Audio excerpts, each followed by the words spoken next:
mengaplikasikan atau mengimplementasikan daripada apa yang dipaparkan oleh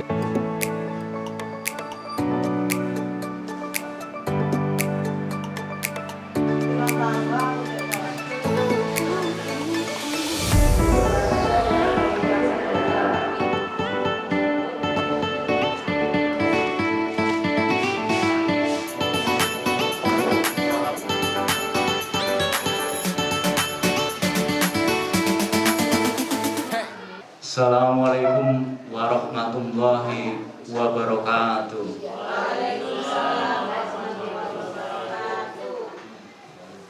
Sebelumnya saya ucapkan terima kasih kepada Bapak Ibu guru sekalian yang telah meluangkan waktu untuk menghadiri kegiatan diseminasi dari Ibu Ainur Rosyidah SPD. Nah, pertama-tama Bapak Ibu guru, marilah kita panjatkan puja dan puji syukur kehadirat Tuhan Yang Maha Esa, yang mana pada kesempatan pagi hari ini kita semua diberi kesempatan untuk mengikuti kegiatan yang insya Allah bermanfaat. Kemudian ucapan selamat pagi kepada Ibu Agnes, terima kasih rawuhnya. Dan selanjutnya Bapak Ibu, izinkan di sini saya selaku moderator akan membacakan daripada susunan acara pada pagi hari ini. Yang pertama yaitu pembukaan, kemudian yang kedua sambutan Kepala SMP Negeri 2 Sukodono, kemudian acara ketiga doa, acara keempat yaitu acara inti diseminasi, kemudian yang terakhir yaitu sesi tanya jawab. Baik, langsung saja tanpa berlama-lama menginjak acara yang pertama yaitu pembukaan. Marilah kegiatan pada pagi hari ini kita buka dengan membaca basmalah bersama-sama. Bismillahirrahmanirrahim. Baik, selanjutnya acara yang kedua yaitu sambutan Kepala SMP Negeri 2 Sukodono, yang dalam hal ini akan disampaikan oleh Ibu Dr. Anda Maria Antia Pudianti MPD. Kepada beliau dipersilahkan.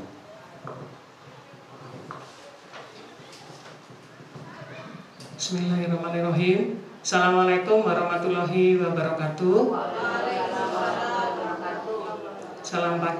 Selamat pagi dan salam sejahtera bagi Ibu Agnes.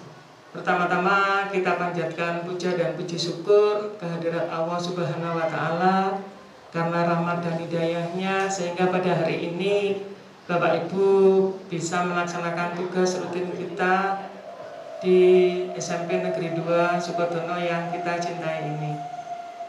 Yang terhormat Bapak Ibu urusan, Bapak Ibu guru, Bapak Ibu tenaga administrasi sekolah, serta yang terhormat Ibu Ainur Rosyidah. Alhamdulillah kita semuanya diparingi sehat untuk bisa melaksanakan tugas rutin kita di sekolah membimbing anak-anak kita.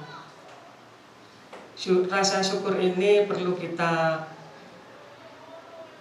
cermati bersama karena dengan Bapak Ibu ikhlas untuk melaksanakan tugas, mengantarkan anak-anak, membimbing anak-anak, insya Allah nantinya juga surga menanti kita di yaumil kiamat nanti.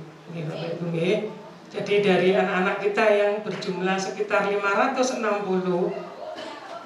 mungkin ada salah satu yang bisa mengangkat kita ke surganya Allah. Itu yang penting ya Bapak Ibu. Maka dari itu saya terima kasih Bapak Ibu yang sudah mendukung kegiatan Bu Rosyidah, yaitu alhamdulillah Bu Rosyidah lolos di CGP.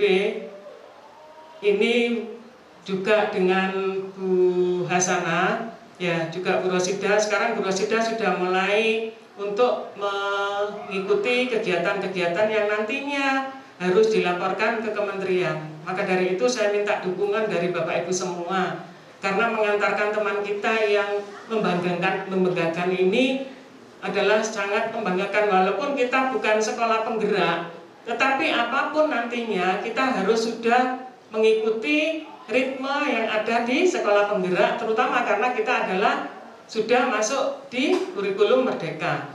Jadi kita adalah sudah yang kelas 7 di IKM. Dan alhamdulillah sekolah kita bisa mengikuti kegiatan ini dengan baik. Bapak Ibu, sekali lagi saya minta waktunya untuk mengikuti kegiatan diseminasi yang disampaikan nanti oleh Bu Rosida, dan pengimbasan ini sangat penting untuk panjenengan semua. Ini jadi baik nanti untuk bagaimana cara mengajarnya di kelas, bagaimana cara menangani anak-anak. Jadi ini kita ambil segi positifnya. Karena di sini yaitu dari pengimbasan modul 1.4 yaitu tentang budaya positif. Bu Rosida di sini mendukung aksi nyatanya yaitu dengan segitiga restitusi. Yang intinya yaitu penanganan anak menghindari hukuman. Ya, jadi menangani anak-anak tetap yang mungkin berbuat menyimpang, tetapi di sini yaitu menghindari hukuman yang berat. Ya, jadi mungkin bisa anak-anak nanti kalau misalnya ya atau kita hukumannya misalnya diberi daring atau apa, yang penting apalagi saya minta Bapak Ibu sabar untuk menangani anak-anak karena murid kita juga banyak. Ya, jadi untuk itu Bapak Ibu sekali lagi untuk nantinya harapannya yaitu bisa Bapak Ibu nanti sudah saya sampaikan tadi bahwa harapannya agar sekolah kita tetap eksis dan diminati masyarakat dan kita bisa menerapkan kurikulum Merdeka. Oke, jadi itu yang bisa saya sampaikan. Mohon sabar dan tetap berada di ruangan ini dulu untuk mengikuti kegiatan ini karena sangat bermanfaat. Sekali lagi terima kasih Bapak Ibu semuanya. Untuk itu saya nanti juga mohon izin karena hari ini ada undangan rapat ke dinas ya, yang tidak boleh diwakilkan. Jadi dari pengurus MKKS, jadi minta maaf saya sebentar lagi saya tinggalkan walaupun saya tidak berada di sini. Saya minta Bapak Ibu tetap untuk sabar sebentar untuk mengikuti kegiatan dari Bu Rosida. Saya minta Bu Rosida tetap semangat walaupun pekerjaan yang cukup padat dan juga menangani anak-anak.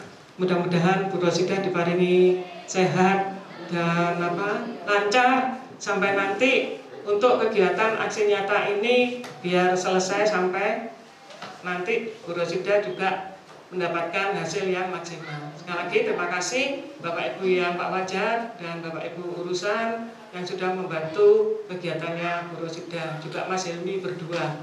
Terima kasih yang sudah hadir ke sekolah untuk ini. Mungkin itu yang bisa saya sampaikan. Terima kasih, sekali lagi mohon maaf, saya akhiri. Assalamualaikum warahmatullahi wabarakatuh.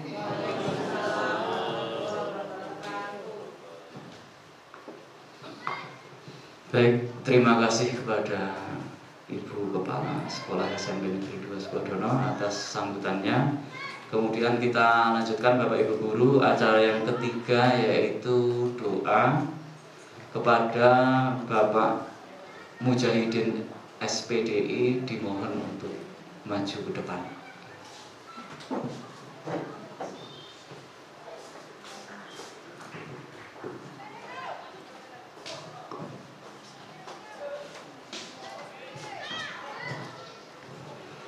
Assalamualaikum warahmatullahi wabarakatuh.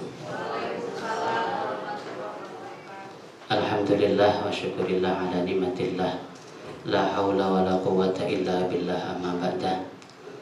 Bapak Ibu yang saya hormati, mari kita bersama-sama berdoa kepada Allah Subhanahu wa taala dengan harapan mudah-mudahan acara pada pagi hari ini berjalan dengan lancar serta diridhoi oleh Allah Subhanahu wa taala dan menghasilkan manfaat serta keberkahan untuk kita semua. Amin amin ya rabbal alamin. Allahumma salli wa sallim ala Sayyidina Muhammad wa ala ali Sayyidina Muhammad. Ya Karim, alhamdulillahi rabbil alamin. Hamdan syakirin, hamdan na'imin, hamdan yuafi ni'amahu wa yukafi mazidah. Ya Rabbana lakal hamdu kama yanbaghi li jalalika wa 'azimi sultanik. Rabbana zalamna anfusana wa illam taghfir lana wa tarhamna lanakunanna minal khasirin. La ilaha illa anta subhanaka inni kuntu minaz zalimin. Allahumma inna nas'aluka ma sa'alaka minhu nabiyyuka wa rasuluka Muhammadun sallallahu alaihi wasallam wa na'udzubika min syarri ma sta'adha minhu nabiyyuka wa rasuluka Muhammadun sallallahu alaihi wasallam. Allahumma ij'alna wa auladana wa talamidana min ahli al-ilmi wa ahli al-khair wa ahli al-ibadah wa ahli al-Qur'an wa ahli al-jama'ah wa la taj'alna wa iyyahum min ahli syarri wal dhair. Allahumma yassir lana umurana umurad dunya wal akhirah, yassir wa la tu'assir wa tammim bil khair. Rabbana atina fid dunya hasanah wa fil akhirati hasanah wa qina adzaban nar wa adkhilna al-jannata ma'al abrar ya aziz ya ghaffar ya rabbal alamin. Wa sallallahu ala sayyidina Muhammad wa ala ali sayyidina Muhammad. Subhana rabbika rabbil izzati amma yasifun wa salamun ala al-mursalin walhamdulillahi rabbil alamin bi barakatil Fatihah. Walafu minkum. Assalamualaikum warahmatullahi wabarakatuh.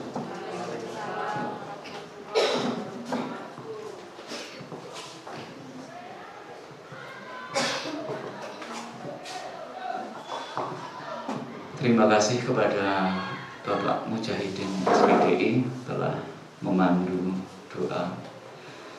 Kemudian Bapak Ibu, kita lanjutkan acara yang keempat yang merupakan acara inti pada kegiatan pagi hari ini, yaitu diseminasi budaya positif di SMP Negeri 2 Sukodono yang merupakan pengimbasan daripada modul 1.4 di Pendidikan Guru Penggerak Angkatan ke-7. Kepada Ibu Ainur Rosidah SPD dipersilahkan.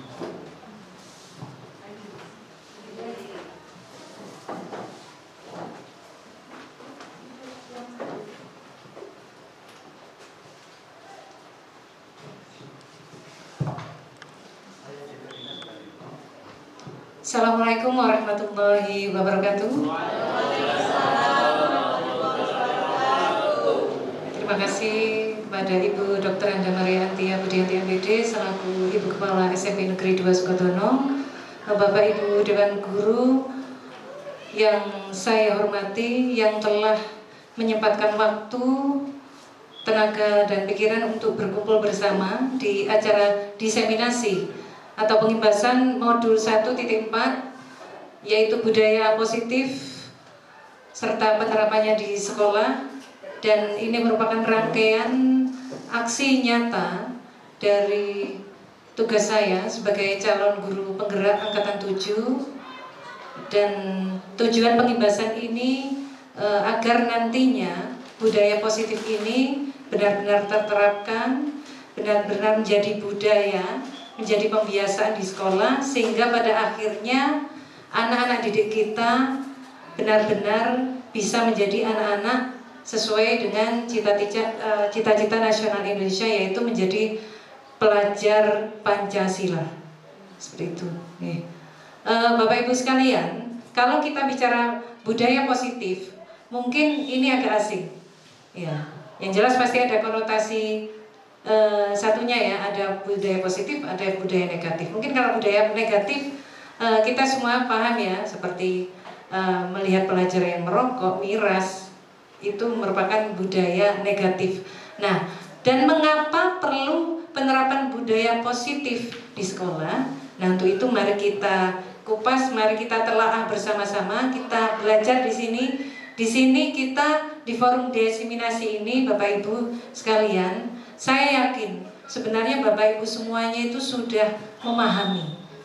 Tapi mungkin ada kalanya tidak menerapkan ke arah restitusi.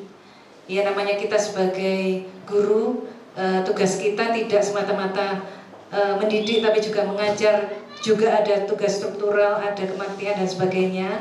Jadi masih belum bisa fokus. Makanya sekarang kita belajar bersama-sama di sini. Untuk yang pertama, apa budaya positif itu? Budaya positif di sekolah sebenarnya adalah nilai-nilai. Nilai-nilai apa yang dimaksud? Nilai-nilai kebajikan atau nilai-nilai kebaikan dan kebiasaan-kebiasaan di sekolah yang berpihak pada murid atau pada peserta didik agar mereka dapat berkembang menjadi pribadi yang kritis, penuh hormat dan bertanggung jawab. Baik, selanjutnya. Nah, kalau kita memahami perubahan paradigma, kita sekarang dihadapkan dengan anak didik kita yang sekarang mengalami degradasi moral. Nggih, Bapak Ibu sekalian, nggih. Bagaimana kita sampai emosi kita itu tertumpah di situ, menghadapi anak tidak bisa sabar. Tapi kita harus disadarkan kembali di sini sebagai pendidik dan mengajar. Kita pasti ingat siapa Bapak Pendidikan Indonesia, yaitu beliau Bapak Ki Hajar Dewantara. Dengan filosofi pendidikan beliau, kita disadarkan kembali bahwa anak itu bukan tabula rasa. Mungkin ada yang asing, mungkin belum paham apa itu tabula rasa. Jadi anak itu ibarat kertas, itu bukan kertas kosong yang nanti sesuai mau kita lipat sedemikian rupa, kita gambar menurut kemauan kita. Jadi nanti akan terkesan ya kita menuntut anak, padahal yang diminta, yang merupakan filosofi atau pesan beliau, guru itu tugasnya menuntun, bukan menuntut. Nah, ini yang saat saya itu mengikuti kegiatan JGP terutama masuk modul 1.4 itu benar-benar tersindir saya, bukan tersindir hati ya, tapi tersindir pikiran sama perasaan. Walah, tadi koyok ini kudu ini. Terutama bekal utama sebagai guru memang kita harus sabar. Hanya saja mungkin di sini yang wataknya yang kaku, keras dan pemarah di antara Bapak Ibu sekalian, yang paling pemarah sebagainya itu saya, Bapak Ibu. Bapak Ibu sendiri tahu bagaimana suara saya di sekolah meraung-raung kalau menggiring anak-anak. Kemudian semua anak terlahir dengan bakatnya masing-masing. Kita memang tidak bisa menyamaratakan. Seperti di 10 mata pelajaran yang terutama Bapak Ibu di sini adalah wali kelas, nggih, Bapak Ibu wali kelas. Pasti kita melihat aneka ragam nilai anak-anak. Tidak bisa kita pukul rata. Oh, kamu tidak bisa matematika, berarti kamu misalnya kita menjudge kamu bodoh berarti. Oh, kamu bisanya di IPA, yang lain tidak bisa. Oh, kamu ini berarti kurang belajar, malas. Tidak bisa seperti itu, Bapak Ibu. Anak terlahir dengan kemampuannya sendiri-sendiri. Setiap anak itu terlahir pintar di bidangnya masing-masing. Kemudian di sini kita disadarkan kembali dengan yang namanya budi pekerti. Kalau istilahnya sekarang karakter, ya Bapak Ibu. Dimana karakter ini sebenarnya meluas maknanya. Yang sesuai dengan visi kita di sini, visi Skoda atau SMP Negeri 2 Sukodono. Visi kita terutama membangun anak, membentuk anak yang beriman dan berakhlakul karimah. Dan ini ternyata sesuai dengan visi, sesuai dengan nilai-nilai pada profil pelajar Pancasila. Dan memang tugas untuk bisa tembus seperti itu, kita mencetak anak yang beriman, bertakwa, berakhlak mulia memang sangat berat.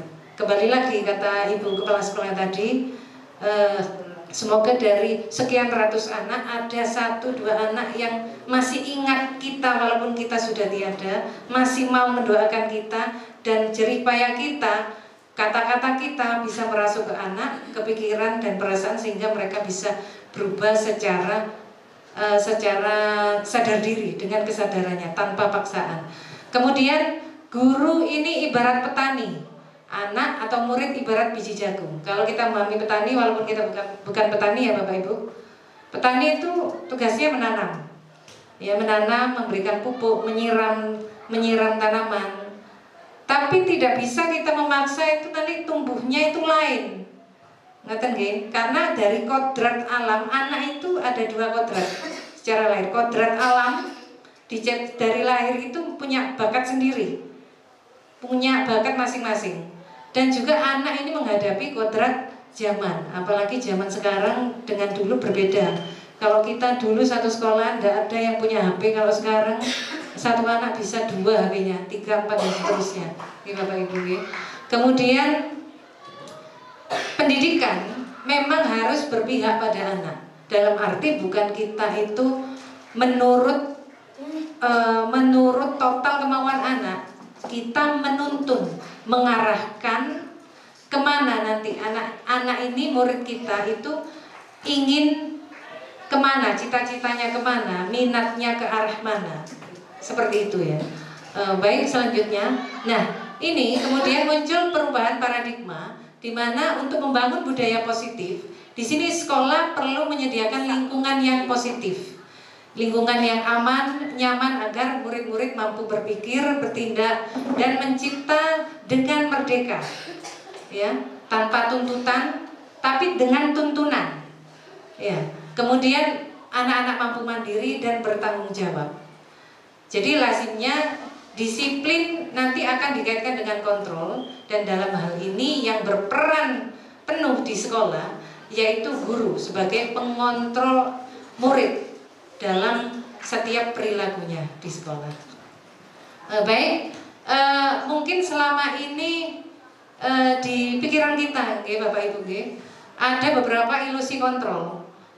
Menurut kita itu memang itulah adanya. Contoh seperti ini, dari paparan Dr. William Glasser dalam teori kontrol. Di sini meluruskan bagaimana selama ini kita itu mengalami miskonsepsi tentang kontrol, yaitu ilusi guru mengontrol murid, ilusi bahwa kritik dan membuat orang merasa bersalah dapat menguatkan karakter.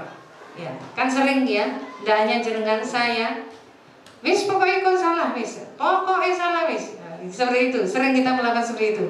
Ya, jadi menurut kita itu menguatkan karakter. Oh, yakin saya besok tidak akan berulang lagi. Ternyata tambah menjadi anaknya.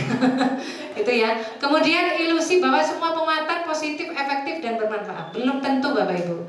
Kemudian ilusi bahwa orang dewasa memiliki hak untuk memaksa. Ternyata ini yang membuat anak-anak itu menjadi pembangkang. Anak-anak merasa terkekang. Monggo pinaraku. Waalaikumsalam warahmatullahi. Baik, selanjutnya. Nah, di sini kita diajak untuk memahami, menelaah bahwa dari ilusi yang kita rasakan, yang menurut versi kita itu benar, di sini kita diluruskan melalui teori kontrol. Reaksi yang sering kita rasakan, pertama misalnya, kita mencoba mengubah anak agar berpandangan sama seperti kita. Ternyata teori kontrolnya bagaimana? Kita memang harus berusaha memahami pandangan orang lain tentang dunia. Jadi kita mulai sekarang memang harus pelan-pelan memahami maksudnya. Contoh misalnya, ada anak melompat pagar. Memang nanti saat nanti di akhir penjelasan itu kita akan mengerti apa itu segitiga restitusi, ya Bapak Ibu, bahwa kita harus menanyai betul apa tujuan, mengapa kalian itu melompat pagar, niat kalian itu apa. Jadi seperti itu. Ini mirip kalau kita belajar bahasa Indonesia, masuk ke adik Simba ya. Apa, mengapa, bagaimana, ya seperti itu. Mudahnya seperti itu kalau memahami segitiga restitusi. Nanti kita pelajari lebih dalam. Kemudian perilaku buruk dilihat sebagai suatu kesalahan. Itu selalu yang ada di pikiran kita, Nah, ternyata bagaimana nanti kita mengontrol anak-anak? Kita harus di sini kita harus menelusuri bahwa semua perilaku baik maupun itu perilaku baik maupun buruk pasti ada tujuan. Jadi intinya kalau di pelajaran agama, setiap amal pasti ada niat, pasti ada tujuannya. Kemudian orang lain bisa mengontrol saya, tapi ternyata teori kontrolnya hanya Anda yang bisa mengontrol diri Anda sendiri. Jadi yang bisa mengontrol murid itu hanya murid itu sendiri. Inilah nanti yang masuk ke ranah kesadaran atau motivasi intrinsik murid. Kemudian saya bisa mengontrol orang lain. Ternyata ke teori kontrolnya Anda tidak bisa mengontrol orang lain. Kemudian berikutnya, pemaksaan ada pada saat bujukan gagal. Ini sering kita lakukan, bahkan saya sendiri ke anak-anak ya. Pokoknya ndak iso, terutama Pukpan ya. Lek misalnya berkata kotor lagi, Bapak Pukpan. Pokoknya Pak maksa ini ya. Nah, ternyata teori kontrolnya kolaborasi dan kesepakatan akan menciptakan pilihan-pilihan baru. Ya. Kemudian yang terakhir, model berpikir menang dan kalah. Pasti kita mengingat saat kita dominan di depan murid itu kalah. Ya. Tapi ternyata teori kontrolnya model berpikir menang-menang. Apa kalau di pertandingan, saya tidak paham ini. Apa win-win solution ya katanya. Baik, selanjutnya, nah sekarang kita masuk ke makna apa itu disiplin. Di sini di budaya positif itu ada istilah baru namanya disiplin positif. Nah sekarang kita belajar dulu. Kata disiplin memang sering dikaitkan dengan tata tertib, teratur, kepatuhan pada peraturan. Kata disiplin juga sering dihubungkan dengan hukuman. Ya, umumnya di sekolah di seluruh Indonesia kan seperti itu ya. Ada lembaga, ada tata tertib, ada sanksi, seperti itu ya. Padahal itu sungguh berbeda karena belajar dengan disiplin tidak harus dengan memberi hukuman. Justru itu adalah salah satu alternatif terakhir. Saya ulangi sekali lagi, pemberian hukuman itu alternatif terakhir Bapak Ibu. Dan kalau perlu tidak digunakan sama sekali. Tapi alhamdulillah di sini di sekolah kita sudah mulai menggiring anak-anak di ranah pembinaan. Kalau mungkin hukuman itu sudah zaman pendidikan secara kolonial dulu, Bapak Ibu. Oke, berikutnya Bapak Kiai Hajar Dewantara di sini mengajak kita berpikir bahwa untuk mencapai kemerdekaan atau dalam konteks pendidikan kita saat ini dan untuk menciptakan murid yang merdeka, syarat utamanya harus ada disiplin yang kuat. Disiplin yang dimaksud adalah disiplin diri. Inilah yang dimaksud disiplin positif. Disiplin diri yang memiliki motivasi internal. Artinya yang muncul karena kesadaran. Karena alasan saya berseragam rapi tertib karena tujuannya seperti ini. Jadi anak melakukan disiplin karena anak sudah punya tujuan. Tujuan untuk dirinya sendiri, tujuan untuk menghargai dirinya sendiri. Nah, jika kita tidak memiliki motivasi internal, maka kita memerlukan pihak lain untuk mendisiplinkan kita. Seperti itu. Nah, di sini kita akan masuk ke teori motivasi perilaku manusia, terutama anak-anak kita. Kenapa anak-anak kita dimanapun ya di sekolah lain juga pasti mengalami hal yang sama. Mengapa selalu ada permasalahan? Pasti ada motivasi internal dan motivasi eksternal. Nah, di sini kalau orang menjalankan peraturan, umumnya yang muncul itu sebenarnya adalah motivasi eksternal. Contoh misalnya kita tidak absen. Nanti kalau saya tidak absen nanti dapat teguran. Nah ini sebenarnya masuk area kita termotivasi karena eksternal. Bagaimana apabila tidak ada absen? Apakah kita bisa on time di sekolah? Nah ini tanda tanya untuk diri kita masing-masing ya Bapak Ibu. Jadi yang pertama, untuk menghindari ketidaknyamanan hukuman. Nah, untuk yang kedua, untuk mendapatkan imbalan dari orang lain. Ya, sering kan kita memancing anak-anak, ya. Siapa yang tertib nanti, atau dengan kata-kata walaupun bukan dengan hadiah ya. Siapa yang tertib pulang dulu, tertib semua. Ya. Padahal juga itu tidak tepat sebenarnya.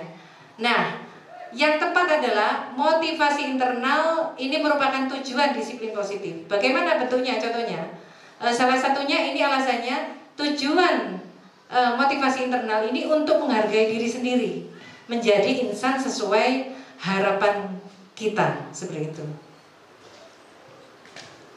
Nah, kita sekarang masuk di lingkaran budaya positif. Jadi kunci utama kita lihat yang lingkaran yang paling kecil di porosnya itu. Memang di sini nanti kita tindak lanjut dari pembahasan ini nanti kita akan melaksanakan bersama-sama termasuk saya, yaitu memandu anak-anak mensosialisasikan apa itu kesepakatan kelas. Apa itu keyakinan kelas? Nanti anak-anak kita giring mereka, biarkan mereka mengeluarkan curah pendapatnya. Misalnya anak-anak menulis menghormati orang lain, kemudian hadir tepat waktu dan sebagainya. Okay? Yang nanti kalau sudah diterapkan akan menjadi keyakinan kelas, dan kalau sudah diterapkan akan membentuk lingkungan positif. Dan kalau itu sudah membudaya di seluruh lingkungan sekolah akan menjadi budaya positif. Begitu nggih Bapak Ibu? Nah, sekarang kita belajar bagaimana apa perbedaannya keyakinan kelas, hukuman dan penghargaan. Memang mungkin saya saat belajar di modul 1.4, tanda tanya saya itu begini, kenapa harus kata-kata keyakinan? Kan sudah umum peraturan, tata tertib, nah seperti itu. Nah, mengapa harus keyakinan kelas? Nah ini ternyata dari kata keyakinan kelas ini memang hubungannya dengan motivasi intrinsik yang nanti kembali ke nilai-nilai atau keyakinan-keyakinan yang lebih menggerakkan seseorang dibandingkan mengikuti serangkaian peraturan-peraturan. Seperti itu. Oke, monggo selanjutnya. Nah, keyakinan kelas ini adalah nilai-nilai kebajikan atau prinsip-prinsip universal yang disepakati bersama secara universal, lepas dari latar belakang sara, suku, negara, bahasa, agama dan sebagainya. Nah, menurut Gosen di sini suatu keyakinan akan lebih memotivasi seseorang dari dalam. Seseorang akan lebih semangat untuk menjalankan keyakinannya daripada hanya sekedar mengikuti serangkaian peraturan. Jadi seperti itu.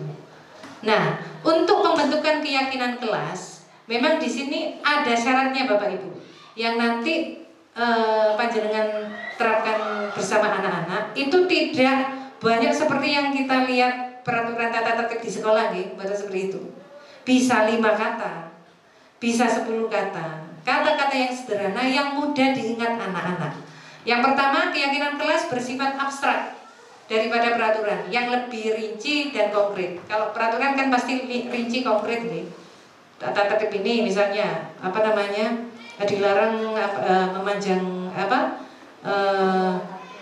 membawa HP, ya, kemudian kuku yang panjang ini nanti harus dipotong dan sebagainya, seperti itu ya tata tertibnya ya. Nah, keyakinan kelas ini berupa pernyataan-pernyataan universal. Pernyataan universal ini nanti senantiasa dibuat dalam bentuk positif dan hendaknya tidak terlalu banyak sehingga mudah diingat anak-anak. Ya, diingat dan dipahami anak-anak. Dan semua warga kelas, artinya seluruh murid-murid anak didik kita di kelas kita masing-masing ini sebaiknya ikut berkontribusi dalam membuat keyakinan kelas ya, melalui kegiatan kelas ya, lewat curah pendapat. Jadi gambarannya seperti ini. Nanti Bapak Ibu setelah mensosialisasikan keyakinan kelas, apa itu keyakinan kelas, bagaimana membuat kesepakatan kelas, nanti silakan Bapak Ibu menggiring anak-anak itu menuliskan kesepakatan kelas pada kertasnya masing-masing. Monggo nanti bisa diarahkan anak-anak membawa kertas berwarna dan sebagainya, okay? Seperti itu. Dan nanti dengan berjalannya keyakinan kelas 1 minggu, 2 minggu, ini keyakinan kelas nanti bisa ditinjau kembali. Mungkin mana yang tidak berjalan lancar, tidak maksimal. Ini perlu dievaluasi bersama anak-anak. Intinya kita mengevaluasi bersama anak-anak. Nah, contoh ini seperti ini. Kalau peraturan umumnya bedanya dengan keyakinan kelas, okay? Peraturan contoh selalu mengembalikan buku pada tempatnya. Nanti kalau tertulis di di kesepakatan kelas, boleh seperti itu, boleh mengembalikan buku dengan tertib, boleh. Boleh yang lebih universal lagi, apa? Tanggung jawab ya. Membiasakan bertanggung jawab. Jadi bertanggung jawab ini nanti panjenengan bisa menerangkan ke anak-anak seperti salah satu contohnya mengembalikan buku pada tempatnya, mengembalikan sandal pada tempatnya, kemudian tanggung jawab kaitannya dengan piket itu. Jadi maknanya luas. Kemudian dilarang mengganggu orang lain. Nanti kesepakatannya bagaimana? Keyakinannya menghormati orang lain dan diri sendiri. Nah, hadir di sekolah 15 menit sebelum pembelajaran dimulai. Ini berarti masuk komitmen pada tujuan, juga masuk menghormati orang lain. Dilarang melakukan kekerasan. Ini nanti masuk ke kesepakatan keyakinan kelas yang diyakini anak nantinya. agar apa? Anak-anak tetap selamat, mendapat keselamatan dan menghormati orang lain. Kemudian dilarang menggunakan narkoba. Ini nanti nilai-nilai kebajikan atau keyakinan yang akan dituju yaitu kesehatan. Bergantian atau menunggu giliran atau budaya antri itu nanti akan melatih anak sabar dan menghormati orang lain. Menggunakan masker juga akan melatih anak untuk memahami kesehatan diri dan keselamatan. Tidak berlari di kelas atau koridor, ini menggugah anak agar tetap kondisi kelas biar tetap aman dan anak juga biar nggak jatuh, biar tetap dalam keselamatan. Oke, lanjut. Nah, ini contoh penerapan dalam membuat keyakinan kelas. Jadi di awal guru membimbing siswa membuat keyakinan kelas. Boleh nanti Bapak Ibu mengarahkan anak-anak pakai kertas HBS yang murah, yang warna-warni, tidak harus yang mahal. Kemudian anak-anak diarahkan menulis, menempelkan hal yang diharapkan di kelas. Kalau selama ini mungkin anak-anak sering orang tuanya diolok-olok, silakan. Jadi curah pendapat itu bebas anak-anak. Nanti panjenengan akan menemukan kata-kata yang sama. Ya, jadi kalau kata yang sama itu bisa digabungkan jadi satu, okay? Nah, di situ terlihat gambar berikutnya, siswa menulis dan menempelkan hal yang diharapkan. Oke, lanjut. Nah, kemudian guru dan siswa merangkum keyakinan kelas yang dijadikan kesepakatan kelas, dan guru bersama siswa menandatangani kesepakatan kelas yang telah dibuat. Memang dampak tanda tangan dari anak ini luar biasa, okay? Ibaratnya kalau kita menangani anak, contoh di ruang BK bersama ibu guru BK, itu anak membuat surat pernyataan berarti berjanji untuk dirinya sendiri. Kalau melanggar berarti anaknya nanti berkhianat terhadap dirinya sendiri. Lanjut, Bu. Nah, ini kalau mungkin sekarang eranya sudah Android, bisa pada akhirnya nanti kalau di kertas manila Ariston terlalu lebar, mungkin dirapikan kembali, dipercantik kembali, bisa dalam bentuk poster. Biasanya anak-anak sudah bisa dengan aplikasi di Android menyusun poster kaitannya dengan kesepakatan kelas. Panjenengan bisa melihat di situ, okay? Nah, ada ini kesepakatan untuk yang di SD ini unik, okay? Kami guru dan murid kelas 6 SD 3 Pacu sepakat selalu menjaga kebersihan kelas dan halaman sekolah. Nah, ini masuk ya di sini ya. Kemudian saling menghargai dan menghormati dan sebagainya, bisa panjenengan baca di situ. Inilah yang dimaksud kesepakatan kelas yang nanti menjadi keyakinan kelas. Jadi dari sini anak-anak walaupun itu cuma 7, nanti anak-anak pasti mengingat, oh ya harus disiplin, oh ya membudayakan membaca, oh ya harus semangat belajar, oh ya harus musyawarah, saling bekerja sama dan sebagainya. Oke, lanjut. Nah, Bapak Ibu mungkin dulu pernah, saya juga pernah ikut pelatihan, kita semuanya, pernah kita itu diarahkan kalau anak-anak itu berhasil di KBM, misalnya mengerjakan sesuatu kita beri bintang, kita beri kadang permen ya. Tapi kadang kita berpikir lebih ke lebih ke nominal. Waduh, kalau dikali permen sabendino tapi sebenarnya arahnya bukan seperti itu. Ternyata memberikan penghargaan seperti itu sebenarnya hukuman. Kenapa kok masuk hukuman? Karena anak itu tidak anak ini akan nanti itu bisa itu karena ada pancingan. Misalnya ibaratnya orang itu membeli sembako karena di sembakonya ada cap, ada undiannya. Ada undiannya saya tidak akan beli, jadi ada diskonnya, seperti itu, okay? Tapi sebenarnya kita diarahkan di sini, terutama Bapak Ki Hajar Dewantara mengarahkan dengan kata-kata. Ternyata kata-kata itu luar biasa. Contoh misalnya, coba lihat, ternyata kamu bisa, kamu itu pintar. Itu cukup seperti itu sudah, anak itu sudah merasa dihargai. Itu, okay? Jadi mohon mungkin mulai sekarang bukan kita itu mengajar Bapak Ibu guru medit, bukan. Tapi mengajari anak-anak itu motivasinya bukan materi. Ya. Nah, ini kesalahan saya kemarin itu terutama di anak saya di 8M itu ya, terutama yang Dio itu ya, anak saya yang luar biasa. Itu saya arahkan ya, saya salah memberikan penghargaan ya. Kamu cari tutup botol, nanti dapatnya sekian ini. Ini duit. Jadi setiap minta membantu saya itu tanya, nanti dapat uang ya Bu? Nah seperti itu. Nah ini sudah mumpung turun terlambat ya. Ya untungnya kita sudah dapat ilmu di sini. Oke, jadi pengaruhnya ternyata di sini penghargaan itu menghukum dan penghargaan mengurangi kekuatan. Penghargaan itu tidak efektif dan penghargaan merusak hubungan. Jadi seperti itu. Kalau misalnya guru itu tidak ada pancingan, ini saya beli coklat ya, anak-anak pasti akan lesu di kelas seperti itu. Nah, makanya mulai sekarang mungkin strategi KBM. Tapi saya amati sebagian bahkan semuanya Bapak Ibu di sini alhamdulillah tidak tidak menerapkan seperti itu, nggih. Cuma di sini ada tanda kutip. Bagaimana penghargaan kaitannya dengan lomba itu beda lagi. Jadi yang dibahas tadi itu kaitannya dengan keseharian KBM di kelas Bapak Ibu, nggih. Kalau anak berprestasi pasti kan memang ada reward gitu ya, ada lomba lomba olimpiade dan sebagainya, pasti ada reward, itu monggo. Itu tidak ada masalah karena bersifat tidak sehari-hari itu. Nah, sekarang ini ada kolom Bapak Ibu. Monggo bisa Bapak Ibu pikirkan mana yang masuk konsekuensi, mana yang masuk hukuman.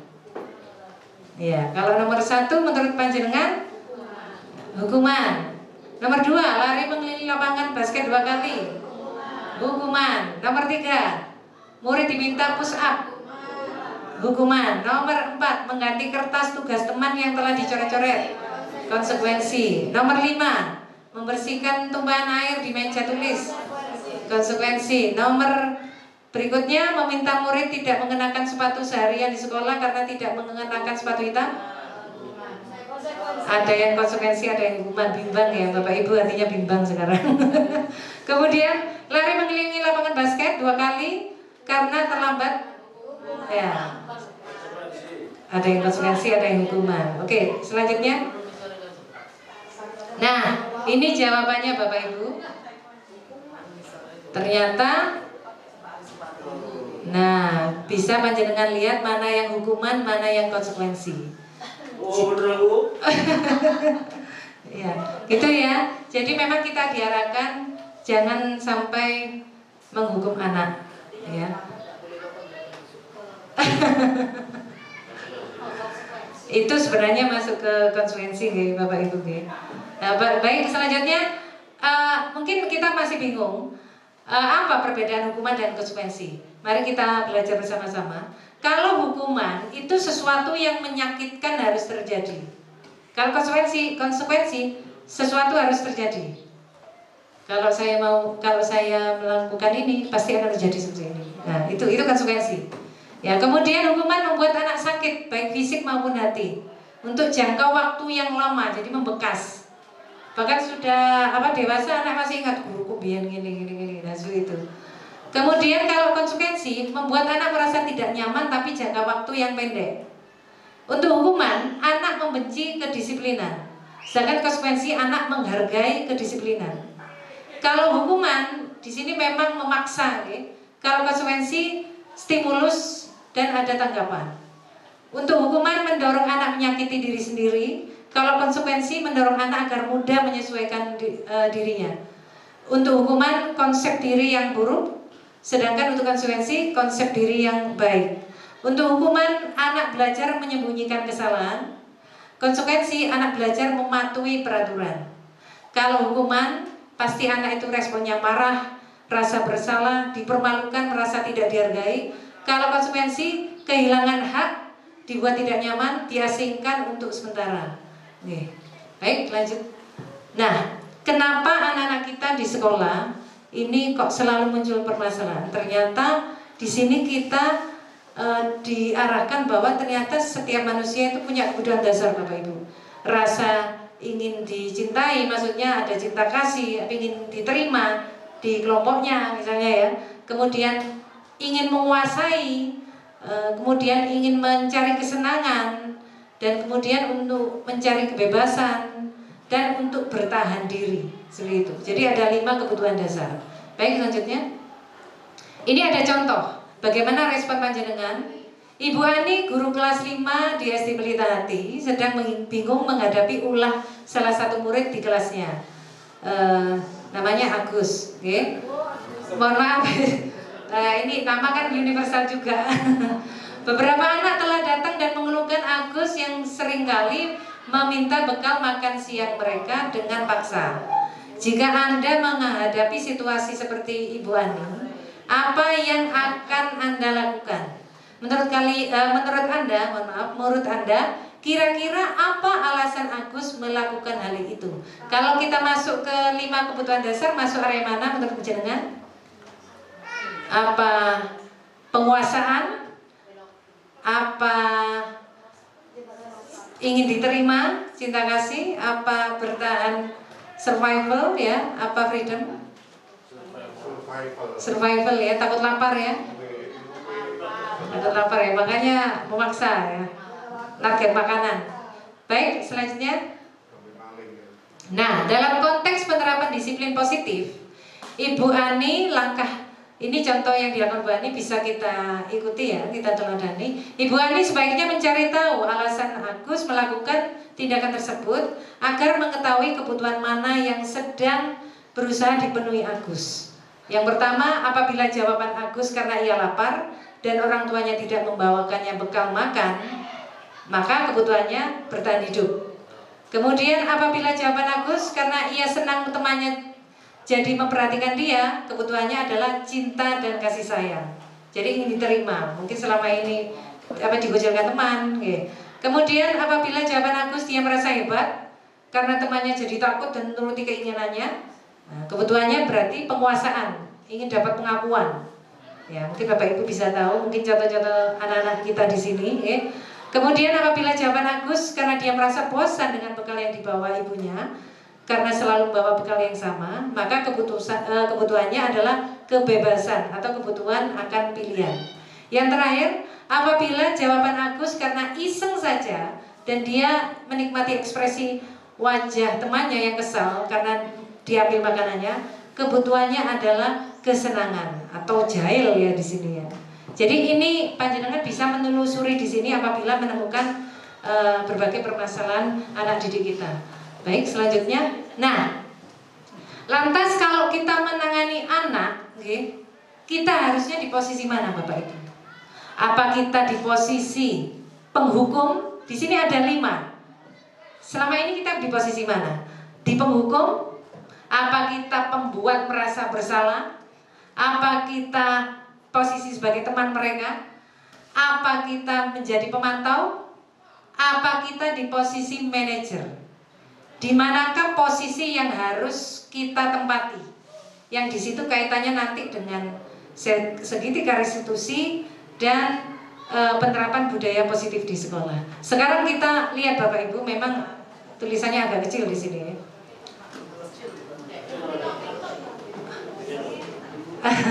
Bisa diperbesar. Oke, baik. Guru berbuat di sini.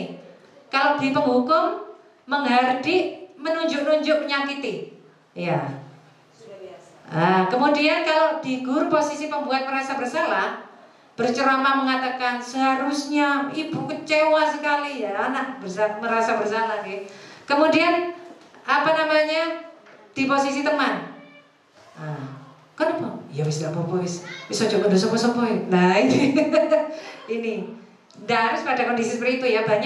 Banyak kondisi yang di situ akhirnya murid kita itu melihat menganggap kita itu sebagai teman. Waduh, teman guys pokoknya. Tenang guys, bisa di lobby ya. Bapak Ibu guru ini bisa di lobby ya. Kemudian pemantau, menghitung, mengukur. Biasanya kita, dari mana kamu? Kembali ke kelas. Ya, jadi kita seperti polisi sudah. Seperti Satpol PP ya. Kemudian kalau di posisi manajer, mengajukan pertanyaan-pertanyaan. Jadi ini mulai menggali kenapa anak berperilaku seperti itu. Kemudian kalau guru berkata, ini di area penghukum, kalau kamu tidak melakukannya, awas ya, rasakan. Entah nono jusap. Seperti itu, okay? Itu kalau posisi penghukum ya. Di manakah kita selama ini? Di posisi mana? Okay? Kemudian di pembuat merasa bersalah. Kamu itu seharusnya tahu, ibu itu lelah, capek, sumpah, judek itu, wes. Nah, gitu. Nah, ya saya segitu ya. Termasuk saya ya. Kemudian posisi teman. Ayolah, wis kerjana wis demi ibu, ndak kurang-kurang. Kon tuku es yo tak tukokno. Ya gitu ya. Masa kamu ndak mau? Ingat ibu itu ndak membantu, selalu ada untuk kamu. Nah, misalnya seperti itu ya. Kemudian memantau. Ayo kamu tahu tanda tertibnya apa? Kenapa kamu ndak pakai baju? Nah, kok ndak pakai baju? Mohon maaf ya. Kenapa kamu bajunya dikeluarkan? Ya mohon maaf ya. Saking seriusnya salah masuk kamar kata-kata sayang ya. Itu ya. Kemudian kalau posisi manajer, apa yang selama ini kalian yakini? Kamu meyakini ini benar apa enggak? Salah Bu. Nah ini sudah masuk area posisi manajer, mulai menyadarkan anak, ya. Nah apa yang bisa kamu kerjakan untuk memperbaiki masalah ini? Ya, contoh yang sering ini, terutama saya juga dapat ilmu saat dengan panjenengan juga di tim kesiswaan, di bapak ibu guru yang lain, terutama di guru BK, sering saya ditegur. Memang saya dasarnya kaku keras. Saya kan ada spion. Maaf ya, ini mungkin saya haus ini. Haus ada spion, tak komposi. Nah, sering ya kita dengar ya. Terima kasih Bapak. Banyak iklan di sini ya, membuat saya tertawa. Ya. Nah, tongkok ya 3 kali dan gawe spion tak komposi. Turun, turun tak komposi. Sering saya seperti itu. Ternyata, ini memang saya disadarkan, terutama Bu Lili ya. Bu Ros, biasanya kayaknya Bu Lili ya. Kita harus memanusiakan murid. Memang itu benarnya. Berarti luar biasa ya. Kalau panjenengan itu saya melihat mulai di sini ya Bapak Ibu guru ya, terutama Bapak Ibu guru yang lembut sabar ini, yang mulai dari Bu Sri Handayani. Kalau Bu Yani hampir sama dengan saya, cuma saya lebih kasar. Kalau Bu Yani merdunya luar biasa. Nada tinggi, oktavnya itu luar biasa. Nah, ini memang bekal utamanya itu guru memang harus sabar. Harus punya kemampuan, keterampilan, kecerdasan sosial emosional. Jadi pernah saya bercerita ke Bu Taris, Mbak Ut, saya pingin pelatihan yang kaitannya dengan psikologi pendidikan. Ternyata ya nemunya di sini. Kok harus masuk di sini saya? Ternyata kita dibutuhkan, kita harus punya bekal bagaimana kita punya keterampilan relasi berhubungan dengan anak-anak, cerita kita. Kesabaran itu terutama yang utama. Ya memang kita sebagai manusia biasa ya, sebagai guru, apalagi kita dibenturkan dengan kegiatan ini, mungkin di pameran atau mungkin belum ada akreditasi dan sebagainya. Kalau sudah tumpuan masalah anak-anak, sudah emosi itu muncul, ya itu merupakan kekhilafan kita sebagai guru, tapi tidak ada salahnya untuk kita mulai sekarang belajar untuk menjadi guru yang sabar, bukan guru yang membiarkan. Iya wes ya, seperti itu. Nah jangan seperti itu, sudah tidak bisa membawis anak wong ya. Memang anaknya siapa? Jadi itu Nah kemudian ini bagaimana hasilnya dengan 5 kontrol? Kita melihat hasilnya nanti, efeknya ke anak nanti memberontak Bapak Ibu. Kalau kita di posisi penghukum, memberontak, menyalahkan orang lain dan terutama mudah berbohong. Kemudian yang posisi berikutnya, membuat merasa bersalah, anak ini menyembunyikan atau menyangkal atau berbohong. Berikutnya, teman, ini ketergantungan. Berikutnya lagi, pemantau ini menyesuaikan diri bila diawasi. Mana bersidang? Seperti itu ya. Anda masuk kelas ya, karena merasa diawasi ya. Kemudian di posisi manajer ini, anak akan menguatkan pribadinya. Jadi nanti jenengan akan tahu kita harus di posisi yang mana. Dan kaitannya dengan dunia yang berkualitas, Ini nantinya di ranah penghukum, murid meletakkan guru di luar dunia yang berkualitas. Kemudian di pembuat merasa bersalah, murid meletakkan guru di dunia yang berkualitas. Kemudian di posisi teman, murid meletakkan guru sebagai orang yang sangat penting. Terutama kalau kita sering melihatnya, guru terfavorit, ini sebenarnya tidak tepat Bapak Ibu. Saya baru menyadari itu, oh ternyata, ayo coba kalian buat polling anak-anak, guru seperti itu ya. Tidak boleh sebenarnya, karena memang semua guru itu sama, walaupun dengan karakter yang berbeda. Ya. Anak harus tunduk, taat, ya berbakti pada guru, walaupun karakternya berbeda-beda. Seperti itu. Kemudian di posisi pemantau, murid meletakkan guru peraturan dan hukum di dunia berkualitas. Pokoknya kalau ketemu guru ini kudu tertib wis pokoknya.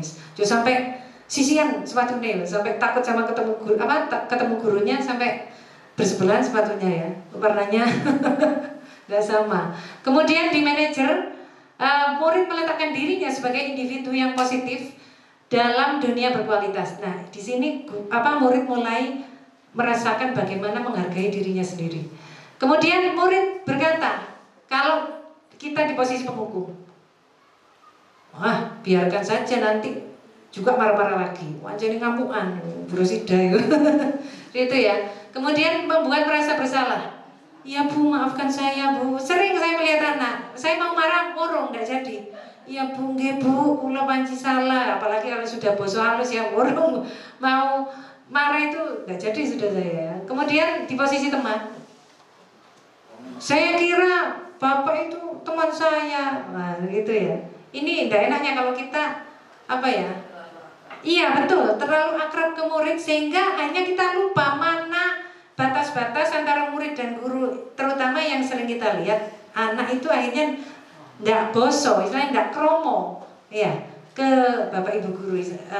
Minimal paling tidak kalau tidak bisa bahasa Jawa yang halus, berbahasa Indonesia yang baik dan benar.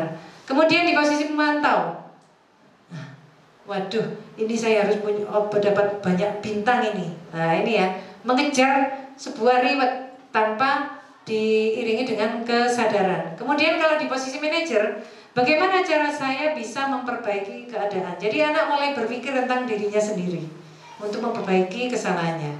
Nah, bagaimana dampak posisi 5 kontrol pada murid? Untuk yang penghukum, murid pasti akan mengulangi kesalahan. Sudah kita panggil, diulangi lagi seperti itu.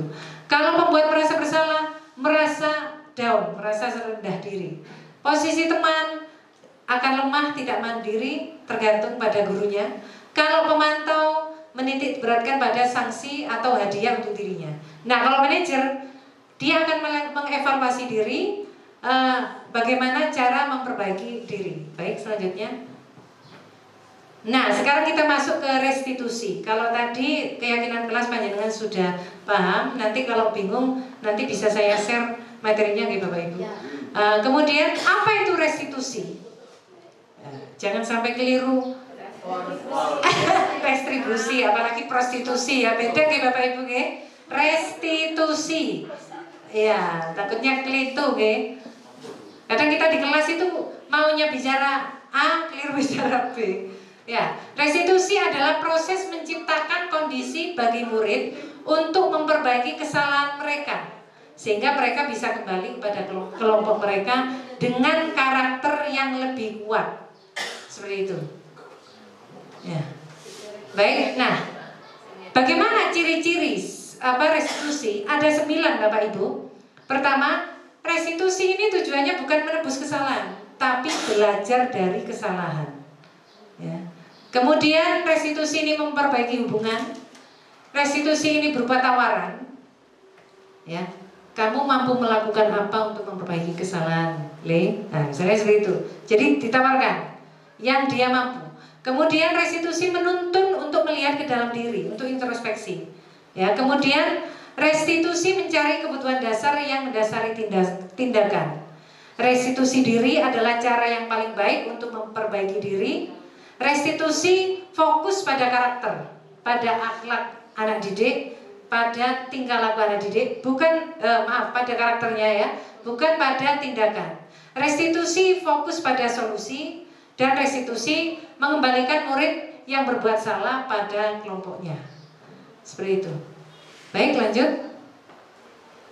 Nah, inilah segitiga restitusi yang saya maksud.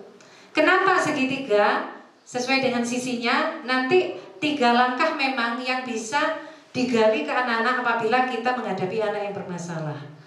Nah, ini pertama, langkahnya yang pertama menstabilkan identitas. Nah, Le, sini kamu. Ya memang kembali lagi, jangan dengan marah-marah. Woi, sini kamu.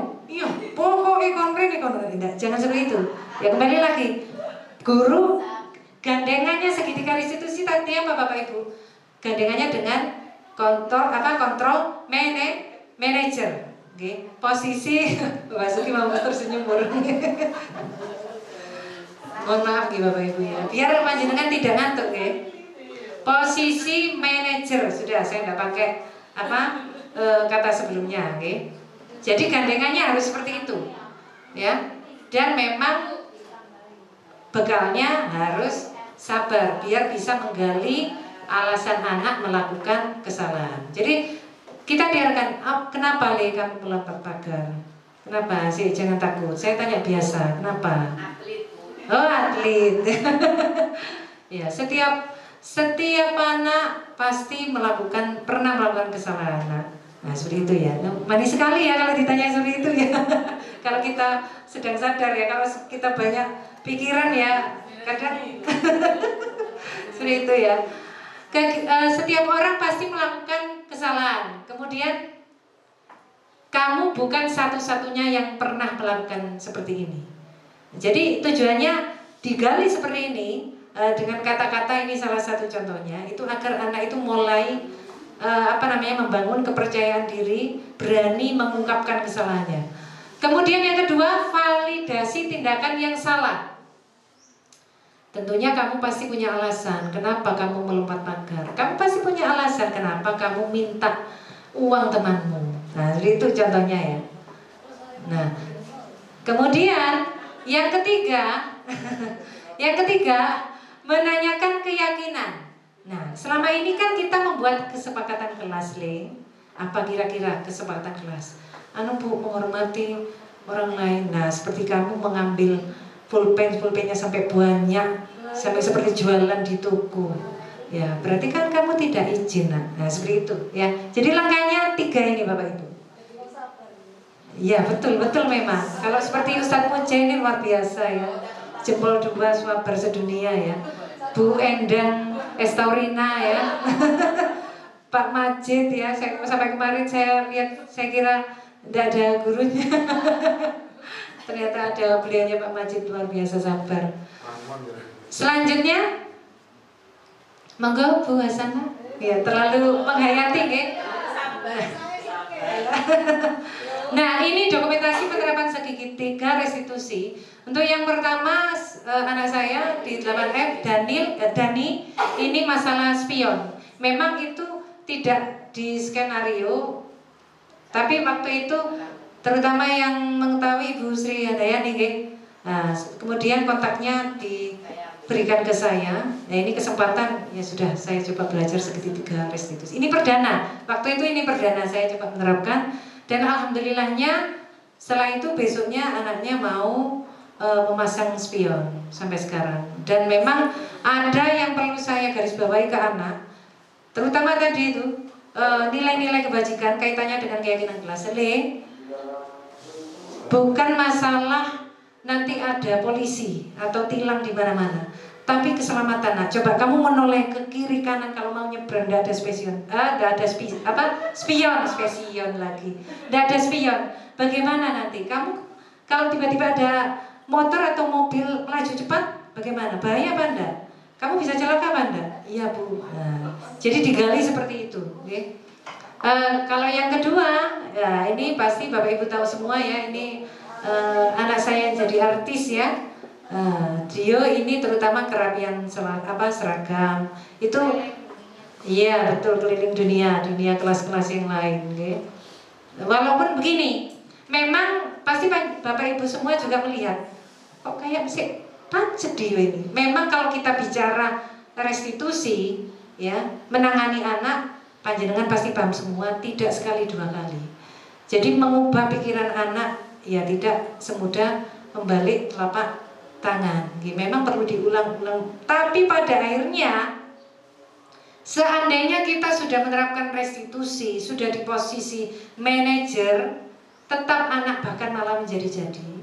Memang mau tidak mau, memang kita sudah masuk ke level konsekuensi atau mungkin bekerja sama dengan pihak terkait untuk dalam rangka bukan hukuman, pembinaan. Kalau yang bermasalah memang kaitannya dengan keimanannya, contoh misalnya anak berpacaran berlebihan, kemudian anak didaring, mungkin ada baiknya selain didaring itu anak dimasukkan ke pondok pesantren yang bisa intens menangani, ya. Mungkin ini evaluasi atau mungkin ada kemarin seperti dari Bapak Basuki memberikan usulan bagaimana kalau anak nanti itu tidak sekedar didaring tapi dimasukkan ke pondok pesantren, tapi pondok pesantren yang benar-benar memantau bisa menguatkan keimanan anak. Mungkin di sekitar kita mungkin ponpes mungkin dengan kesukaannya mungkin belum mampu sampai ke situ, bisa nanti kita bermusyawarah bersama, mungkin ada informasi-informasi baru terkait dengan pembinaan anak. Tidak hanya kaitannya dengan masalah pergaulan, tapi juga mungkin masalah terkena mungkin merokok atau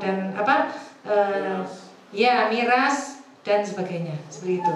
Karena kalau sudah masuk anak bermasalah, terutama kaitannya dengan perilaku negatif, ya seperti panjenengan menyampaikan ya ke anak ya, antibiotiknya itu memang keimanan, ya, keimanan dan akhlak itu yang memang harus dibenahi.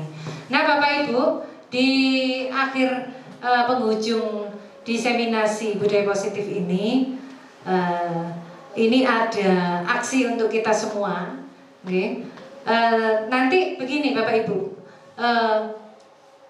teknisnya nanti silakan panjenengan, ini temponya 1 minggu ke depan ini, monggo kita bersama-sama, tidak hanya panjenengan saja, saya juga menerapkan.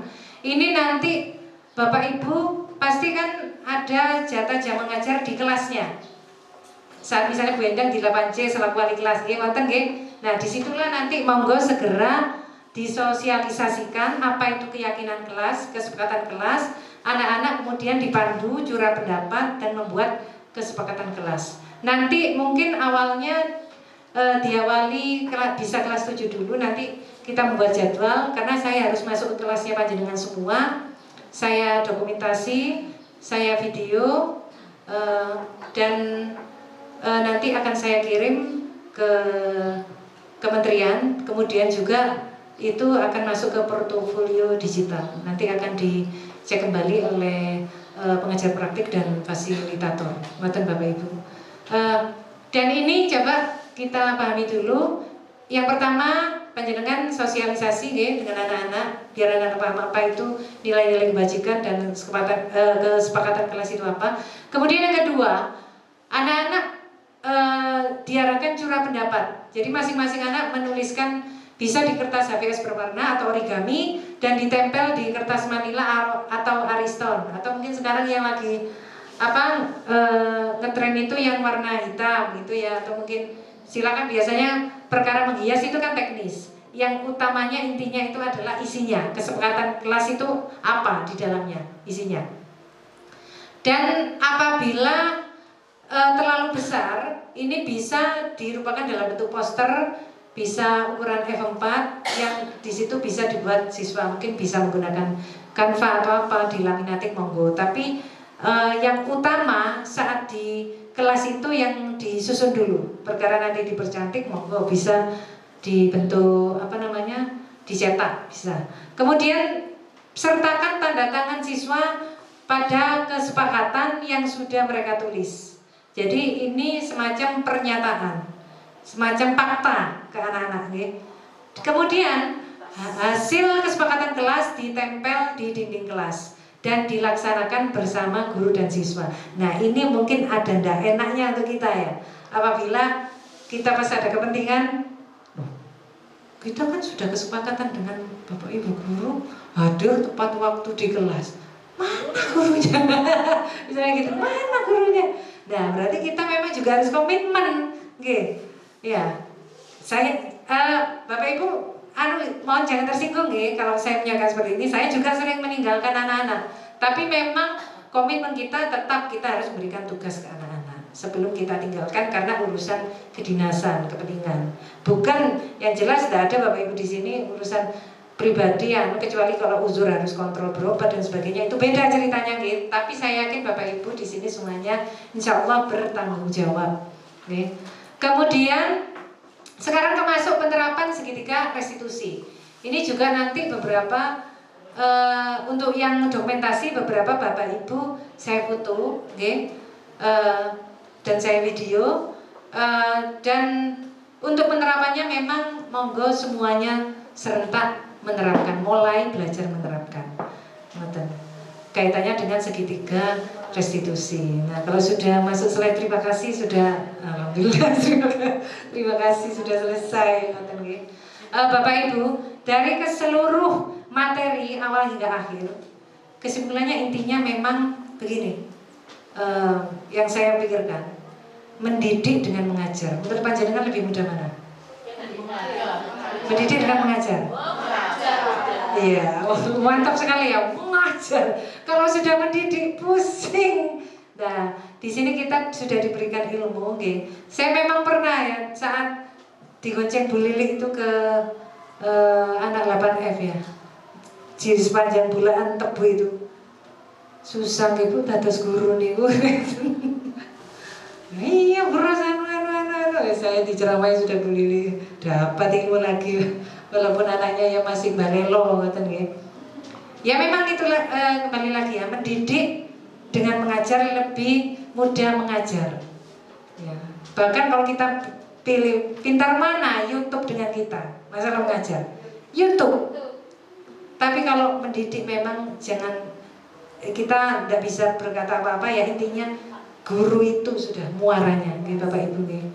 Jadi sepintar-pintarnya YouTube, sepintar-pintarnya mungkin aplikasi yang bisa menerangkan ke anak-anak, tidak akan mengurangi keberkahan ilmu yang disampaikan oleh Bapak Ibu guru semuanya, terutama ilmu mendidik. Makanya di budaya positif ini memang ini dibutuhkan keteladanan. Makanya ada istilahnya guru itu digugulan ditiru. Kalau kita tidak tertib ya anak pasti tidak tertib. Ngerti kan Bapak Ibu? Ya. Jadi kalau kita, ini hanya contoh saja. Kalau kita keluyuran, jangan disalahkan anak-anak juga keluyuran, karena anak-anak di sekolah akan melihat kita. Nah, makanya mulai sekarang ini adalah materi untuk refleksi diri kita sebagai pendidik dan pengajar, dan mari kita bersama-sama merealisasikan, menerapkan melalui aksi nyata kita di sekolah. Walaupun kita bukan sekolah penggerak, tapi kita masuk ke kurikulum Merdeka Belajar, di mana nanti anak-anak kita arahkan, visi kita sama, yaitu mengarahkan anak-anak agar anak didik kita menjadi pelajar Pancasila. Demikian Bapak Ibu, terima kasih atas waktu panjenengan semuanya untuk mengikuti paparan materi saya. Untuk acara selanjutnya saya kembalikan ke moderator. Wassalamualaikum warahmatullahi wabarakatuh.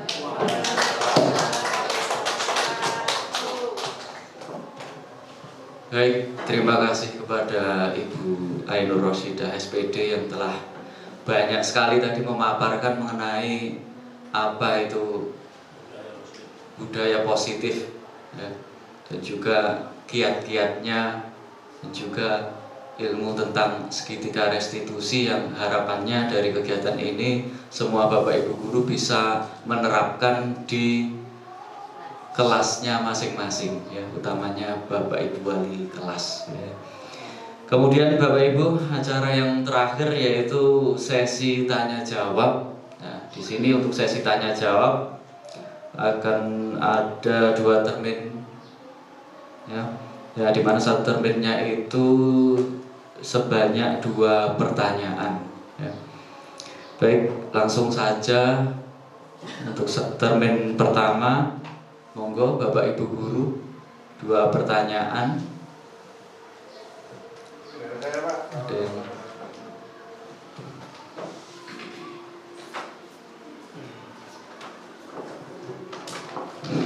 Terima kasih waktu yang diberikan.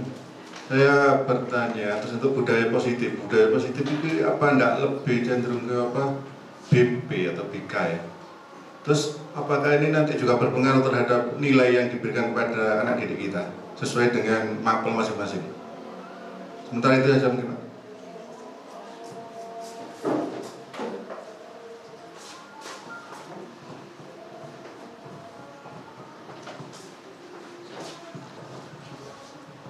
Kemudian satu lagi, monggo Bapak Ibu Guru.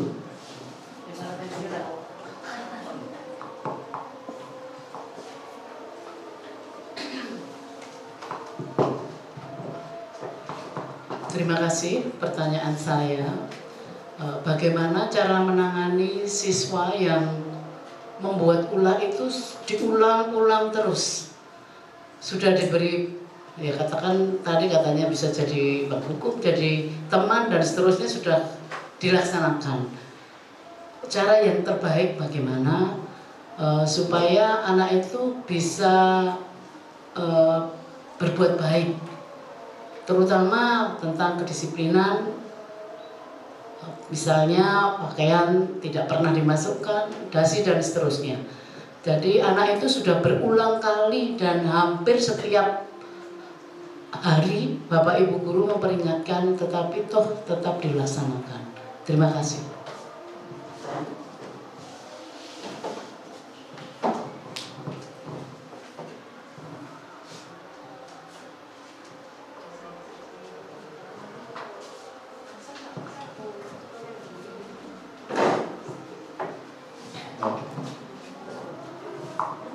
Terima kasih kepada Bapak Ibu Guru yang telah menyampaikan pertanyaan di termin pertanyaan pertama tadi. Perlu saya ulang untuk pertanyaan pertama tadi disampaikan oleh Pak Faisal, yaitu budaya positif apakah tidak lebih ke mata pelajaran BK. Kemudian selain itu juga apakah ini ada kaitannya dengan pemberian nilai kepada anak tersebut, ya. Kemudian yang kedua, pertanyaan dari Ibu Agnes, yaitu cara menangani siswa yang melakukan kesalahan berulang-ulang. Padahal segala tahapan yang ada di sini itu sudah beliau lakukan untuk membuat anak tersebut supaya berubah, gitu ya. Kemudian cara terbaiknya itu bagaimana, gitu ya. Nah, untuk menjawabnya, monggo. Tes. Terima kasih atas pertanyaan yang luar biasa dari Bapak Amir Faisal dan Ibu Agnes Pramastudi. Yang pertama dari Pak Faisal, tadi menanyakan apakah budaya positif itu tidak lebih mengarah ke materi BK. Ya, sekilas seperti itu, deh. Sekilas memang. Tapi kembali lagi, ini sebenarnya budaya positif itu lebih menyadarkan kita, menggugah kita bahwa kita itu sebenarnya bukan hanya seorang pengajar, tapi pendidik. Ya, disinilah peran kita menghadapi anak-anak yang bermasalah. Disinilah tugas kita sebagai guru, dan tidak serta-merta langsung menuju ke guru BK. Karena dulu kita juga kuliah keliru lagi. Kuliah kita juga diajarkan psikologi pendidikan. Tapi mungkin tidak sekenyang Bu Lili selaku guru BK, beliaunya. Makanya memang sebagai guru di sini, sebagai wali kelas juga, memang kita harus selalu bermusyawarah, berkomunikasi. Mungkin tindakan kita atau langkah kita mungkin kurang berpihak pada murid, seperti itu. Maksudnya itu mungkin masih di posisi selain manajer, seperti itu Bapak Faisal, ya. Dan kembali lagi saya garis bawahi, budaya positif itu memang diperuntukkan untuk semua guru, tidak hanya guru BK. Karena guru itu pendidik dan pengajar, ngaten Bapak Faisal. Dan apakah nanti berefek pada nilai? Pasti kan sedikit banyak berpengaruh pada nilai, karena terutama nanti kan dari kesepakatan kelas, di situ ada mengerjakan tugas pada waktunya, misalnya membuat kesepakatan seperti itu ya. Ternyata tidak mengganggu teman atau menghormati orang lain di situ. Pasti kan juga Bapak Ibu guru melakukan penilaian sikap, ngoten nggih. Walaupun di situ tidak hanya dari mapel PAI, PKN, tapi juga guru-guru yang lain juga pasti akan melakukan penilaian di situ. Ya, pasti juga berpengaruh pada nilai, walaupun yang sebagian besar persentase nilai itu memang didukung pada tugas anak untuk yang misalnya mapel IPA, matematika, yang yang non PAI sama PKN. Ya, azan dulu Pak, berhenti dulu nggih. Saya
Baik, saya lanjutkan. Begitu nggih Bapak Iso nggih. Jadi budaya positif itu tidak melulu itu hanya tanggung jawabnya guru BK, tapi ini memang diperuntukkan untuk semua Bapak Ibu guru. Ya, diperuntukkan untuk kita sebagai guru, karena tugas guru itu mendidik dan mengajar. Ngoten, kira-kira apa jawabannya sudah memuaskan? Yang lebih utama kan ke BP-nya, karena itu sebenarnya komunikasi saya kita ya pendukung lah itu dari saya. Kenapa? Iya betul. Oke, terima kasih Bapak Ibu guru lain yang menanggapi. Yang jelas kalau bicara ke arah nilai di rapat juga ada penilaian sikap, oke Bapak Iso.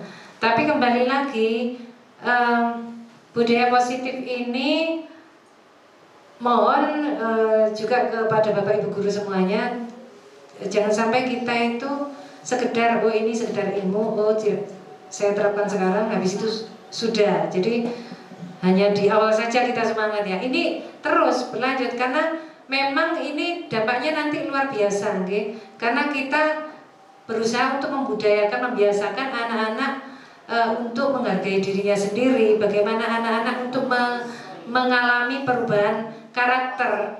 Okay? Bagaimana anak-anak ini nanti memiliki kesadaran. Intinya budaya positif ini bagaimana anak-anak nantinya memiliki kesadaran dalam bertingkah laku, tidak berbuat hanya sekedar karena ada aturan seperti itu. Bapak Ison, bagaimana Bapak Ison? Oke, saya kira cukup. Baik, untuk pertanyaan berikutnya dari Ibu Agnes, bagaimana kalau semua teori kontrol, 5 posisi kontrol sampai manajer, terutama yang di sini kita diarahkan untuk di posisi manajer, dalam menangani anak, terutama dengan segitiga restitusi juga sudah. Anak juga sudah berkali-kali ternyata melakukan kesalahan lagi seperti itu. Berarti itu cirinya memang anak masih belum terbentuk kesadarannya. Kalau anak terbentuk kesadarannya, ya pasti akan dimasukkan bajunya. Ngoten. Ya, memang harus berulang-ulang.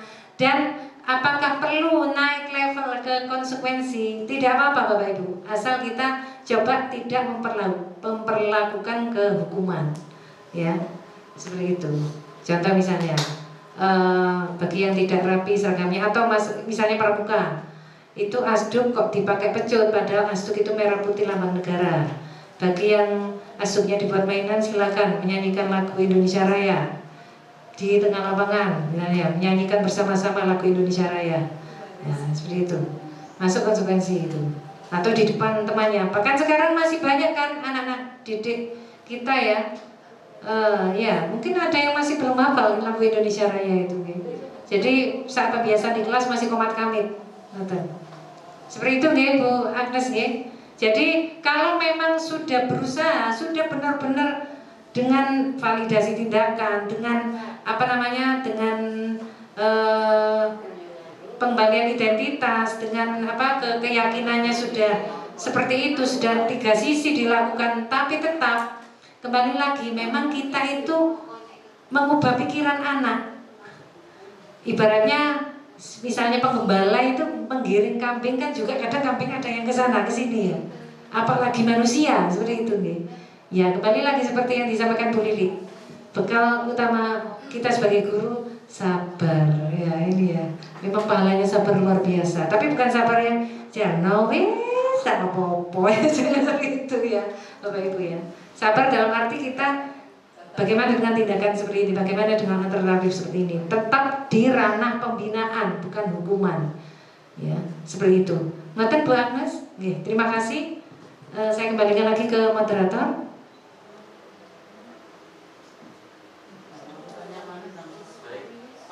Baik Bapak Ibu, terima kasih. Tadi pertanyaannya sudah ditanggapi oleh Ibu Ainur Rosidah. Berikutnya mungkin dari Bapak Ibu Guru ada yang bertanya.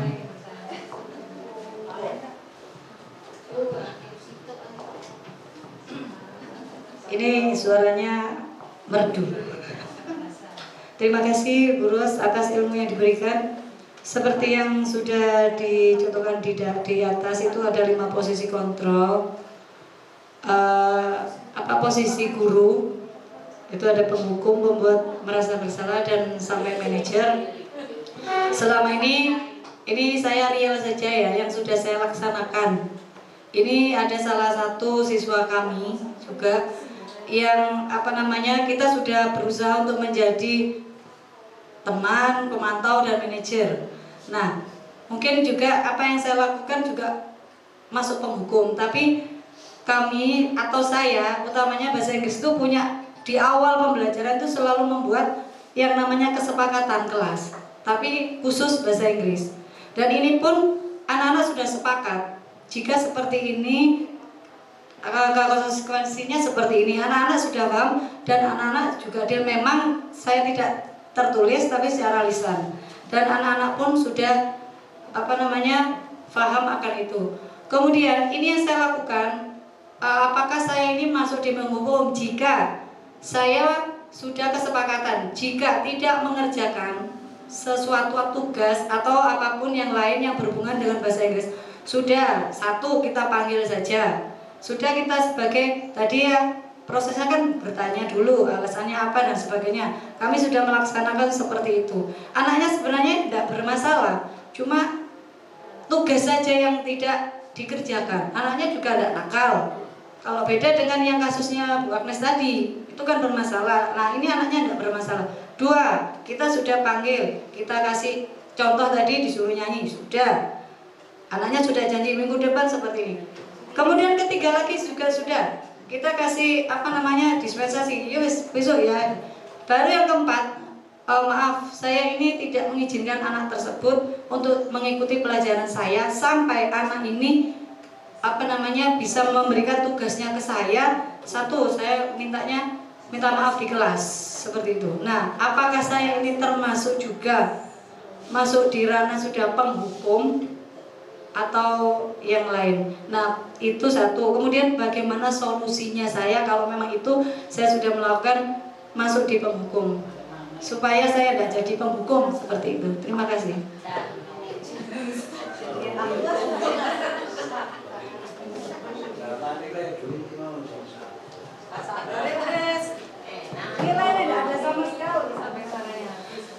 Terima kasih Bu Rosida untuk moderator juga waktunya.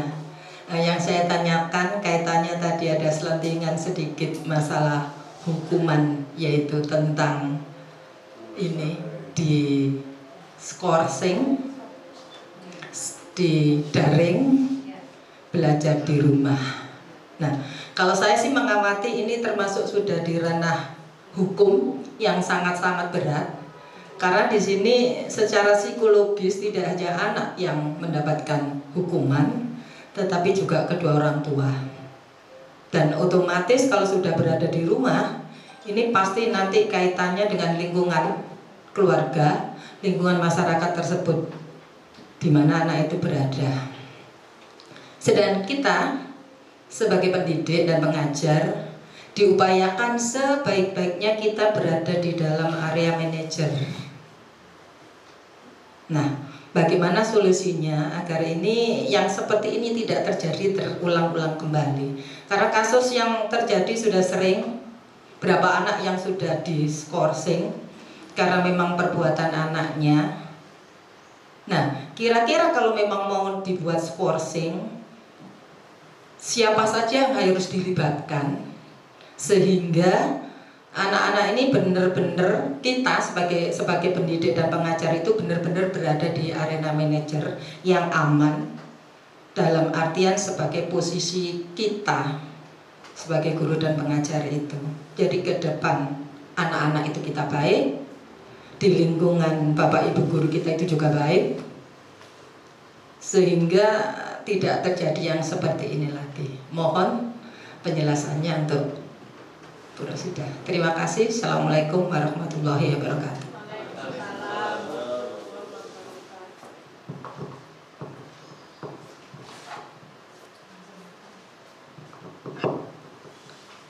Baik, terima kasih pertanyaan yang bagus dari Bu Hazana dan Bu Lili selaku guru BK, gurunya psikologi ini.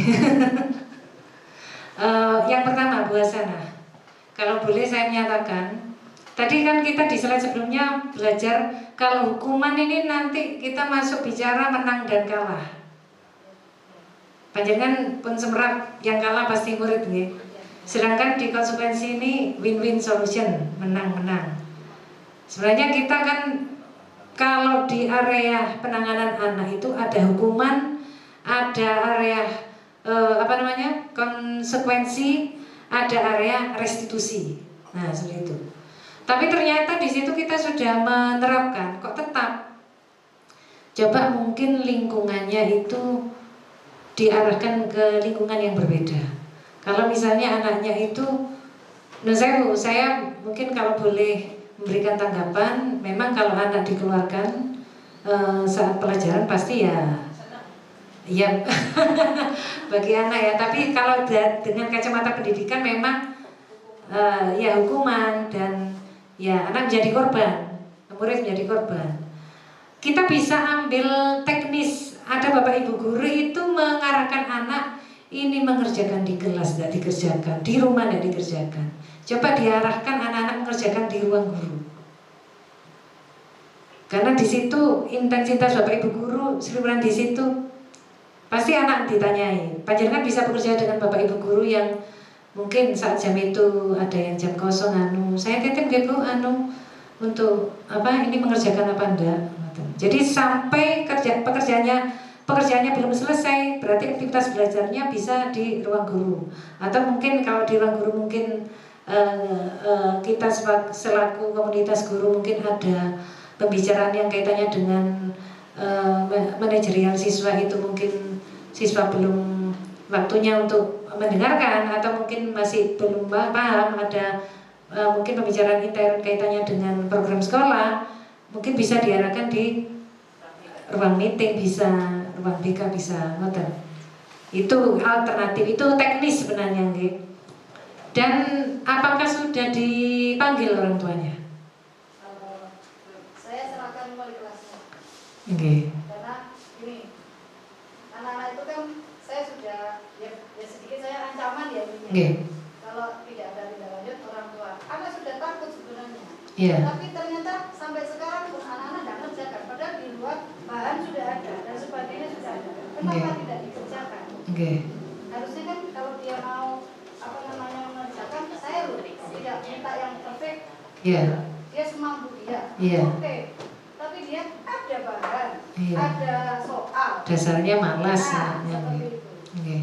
Ya coba, ini memang penanganan siswa itu tidak melulu guru mata pelajaran, juga wali kelas. Memang wali kelas harus segera menghubungi orang tua biar tahu kondisi anak di sini, biar orang tua bisa didatangkan, biar guru dan orang tua melakukan kesepakatan seperti itu, kesepakatan nanti bagaimana pembinaan selanjutnya ke anak, apa setuju. Misalnya anak contoh, ini terpaksa untuk pembelajarannya kami taruh di ruang guru dulu Bu, biar monggo. Jadi biar ada perhatian penuh dari orang tua. Seandainya memang orang tua mungkin anaknya ini hidup dengan mbahnya, dengan neneknya atau bagaimana, ya minimal dengan wali kelas bekerja sama. Wali kelas juga harus memantau bagaimana perkembangan murid yang sudah dibina Bapak Ibu guru mata pelajaran seperti itu. Jadi memang sekali lagi jangan sampai kita mengeluarkan murid dari KBM. Saya pernah begini, terutama di 7E itu ya, ada yang namanya Agung. Langsung tembus berarti. Ini di kelas saya tidak mengerjakan. Akhirnya saya pindah di 7F, Agung saya ajak di 7F. Akhirnya mengerjakan. Tidak boleh ya? Oh, tidak boleh ya, terima kasih ya. Makanya ini forum belajar, saling mengingatkan, saling mudah. Iya. Ya berarti ini kami butuh sekali peran wali kelas dan orang tua. Karena kenapa? Seperti si Agung ini alasannya minus, tapi ternyata sampai sekarang belum kir-kir sama sekali. Ya. Kalau belum menyampaikan orang tuanya. Kalau memang anaknya inklusi, nah ini memang penanganan khusus. Ya. Kalau Agung sudah. Ya. Ini wali kelas sudah loh. Nggih. Nggih. Si Agung sudah sadar. Tinggal yang 3. 3. Satu anak pondok, yang 2 anak Irham ya? Ya. Yang 2 Rizky. Yang satunya Anas. Iya. Iya. Gilang, bintang kelas 7E ya, Bu Suni nggih. Sudah terlibat, tapi ternyata ya mungkin di rumah ya orang tua sibuk bekerja atau bagaimana ya, memang mau tidak mau di sekolah ini mungkin tidak di kelas tapi di lingkungan yang lain, yang di situ memang masih belum tumbuh kesadaran karena takut dipantau guru. Jadi anak sudah ditaruh di lingkungan guru, berarti posisi Bapak Ibu guru beralih ke pemantau sudah. Tapi bagaimana lagi, tidak ada cara lain. Sudah berupaya, benar-benar berupaya semaksimal mungkin di manajer, ternyata anaknya, yang namanya anak, kembali lagi, pikiran murid kita tidak bisa langsung. Mungkin dari pemantau nanti bisa naik lagi. Banyak Bapak Ibu guru yang menasihati. Biasanya kan begitu Bapak Ibu, apa lagi? Makanya lihat banyak yang menasihati ya. Seperti itu. Itu baik. Bagaimana bahasanya? Oke. Selanjutnya, nah ini pertanyaan yang saya tunggu-tunggu dan saya juga ingin peran serta Bapak Ibu guru semua di sini. Memang kita segera harus bergerak ya. Tidak hanya para calon guru penggerak ya, karena Bapak Ibu guru juga harus bergerak juga di sekolah. Bagaimana kita menghadapi terutama kalau masalah skorsing, masalah daring. Yang ternyata setelah diskorsing di daring tetap seperti itu anaknya. Nggih ngoten nggih Bu Lili nggih. Bagaimana solusinya? Nah, memang perlu lingkungan yang kondusif, yang di situ ada semacam, ya kemarin saya itu dapat ilmu lagi dari Pak Basuki itu, semacam bengkel untuk anak. Ya bengkel iman ya, kalau anaknya kaitannya skorsing itu anaknya mungkin berbuat kriminal dan sebagainya. Nah bengkelnya memang kita tidak bisa istilahnya itu wis pokoknya tidak pondok ini wis, tidak bisa seperti itu Bapak Ibu. Memang kita harus jitu untuk mencari mencari MOU dengan lembaga, anggaplah misalnya itu pondok pesantren yang benar-benar bisa membina anak. Ya atau mungkin di situ kalau mungkin seperti semacam homeschooling nanti kembali ke rumah orang tuanya juga tidak kondusif gitu. Memang jalan satu-satunya itu di pondok pesantren yang di situ memang benar-benar ada istilahnya itu brainstorming, ada benar-benar apa pikirannya ya, aktivitas sehari-hari, sholatnya. Kemarin memang saya itu juga dievaluasi Pak Basuki. Kalau di daring, apa yakin kita anaknya itu sholat 5 waktu? Apa yakin begini? Iya memang. Karena juga orang tuanya belum tentu juga sholat 5 waktu. Wong si anak tidak puasa rasanya karena bapak saya tidak puasa ya. Jadi itu contohnya gitu. Maka jalan satu-satunya memang kembali lagi kita masuk ke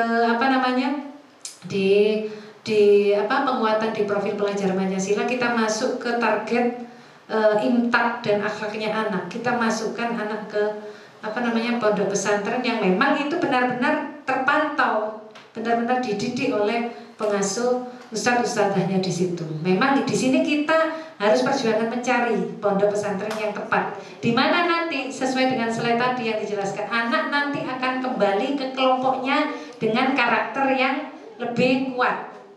Jadi sudah punya tameng, sudah punya antibiotik untuk dirinya sendiri. Ngoten.